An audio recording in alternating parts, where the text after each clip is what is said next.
वाल्मीकि नवयुवक संघ ने रसूलपुर क्षेत्र में निकाला कैंडल मार्च। हाथरस के चंदपा क्षेत्र में एक बहन संग सामूहिक दुष्कर्म व जानलेवा हमले की निंदा महामहिम राज्यपाल महोदय को संबोधित सौंपा ज्ञापन। फिरोजाबाद वाल्मीकि नवयुवक संघ के जिला अध्यक्ष विनय कुमार वाल्मीकि के नेतृत्व में गाँव बुलगड्ढी थाना चंदपा जनपद हाथरस में एक बहन के साथ हुए सामूहिक दुष्कर्म व जानलेवा हमले के विरोध में कैंडल मार्च थाना रसूलपुर क्षेत्र में निकाला गया। इस दौरान महामहिम राज्यपाल महोदय को संबोधित 5 सूत्रीय ज्ञापन थाना रसूलपुर पर दिया गया। उक्त प्रकरण में दोषियों को फांसी हो, बहन मनीषा के इलाज हेतु दिल्ली के हॉस्पिटल में ट्रीटमेंट की व्यवस्था की जाए, परिवार को आर्थिक सहायता हेतु 1 करोड़ दिए जाए, परिवार के किसी एक सदस्य को सरकारी नौकरी दी जाए, परिवार की सुरक्षा की दृष्टि से देखते हुए परिवार के किसी एक सदस्य को शस्त्र लाइसेंस की व्यवस्था की जाए, परिवार को गाँव से निकालकर शहर में निःशुल्क आवास उपलब्ध कराया जाए आदि मांगे रखी।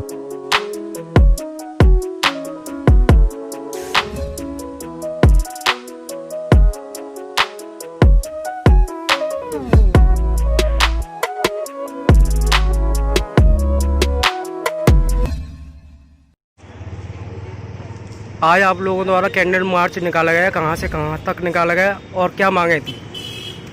आज हम लोगों ने जो कैंडल मार्च निकालकर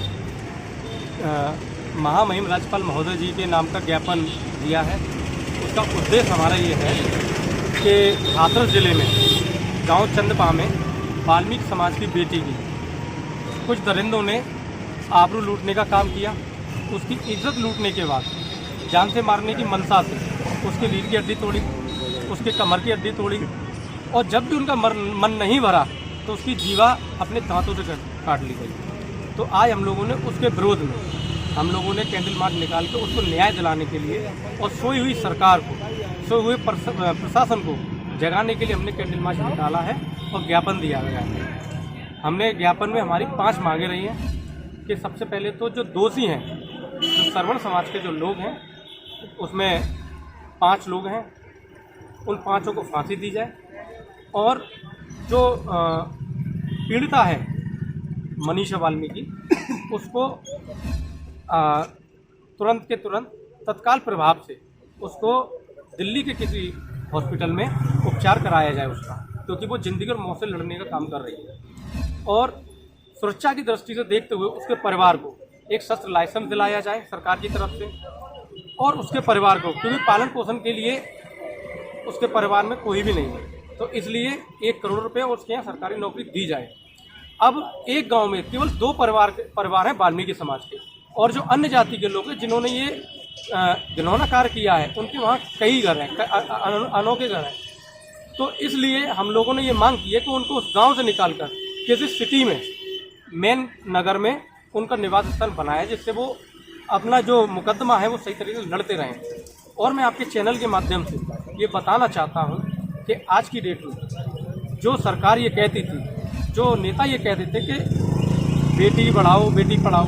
क्या इन हालातों से बेटी पढ़ सकती है? क्या बेटी बढ़ सकती है? आज प्रदेश में जो हालात हैं वो जंगल राज है, बेटी अपने घर से नहीं निकल सकती है। उस बेटी का केवल इतना कसूर था कि वो अपने जानवरों के लिए केवल चारा लेने खेत में चली। अब जब अपने परिवार का कोई अगर काम नहीं कर सकता तो किस बात का हम लोग यहाँ आए? वो केवल काम करने अपने परिवार का गई, वहाँ पे जो लोग थे, जो दरिंदे थे, उन्होंने उसको झपट ली और इतनी दरिंदगी उसके साथ दिखाई कि हैवानियत का जो नंगा नाच उन्होंने नचाया है ना। मैं तो बस यही निवेदन करूँगा आपके चैनल के माध्यम से कि सरकार और हमारे देश का कानून उनको फांसी से कम की सज़ा ना सुनाए और उनकी अगर फांसी भी है ना तो वो भी बहुत कम सजा है, क्योंकि उस बहन से पूछिए उसको कितनी पीड़ा हुई होगी, उस परिवार से पूछिए जिसकी इज्जत चली गई, उसकी आबरू चली गई, तो उसकी इज्जत और उसकी आबरू तो वापस नहीं आ सकती। माननीय मुख्यमंत्री जी से निवेदन करूँगा, अपने देश के कानून से निवेदन करूँगा कि उस बहन को अगर इज्जत आपको वापस करनी है, उसकी आबरू अगर आपको वापस करनी है, तो उन दरिंदों को फांसी की सजा मिलनी चाहिए।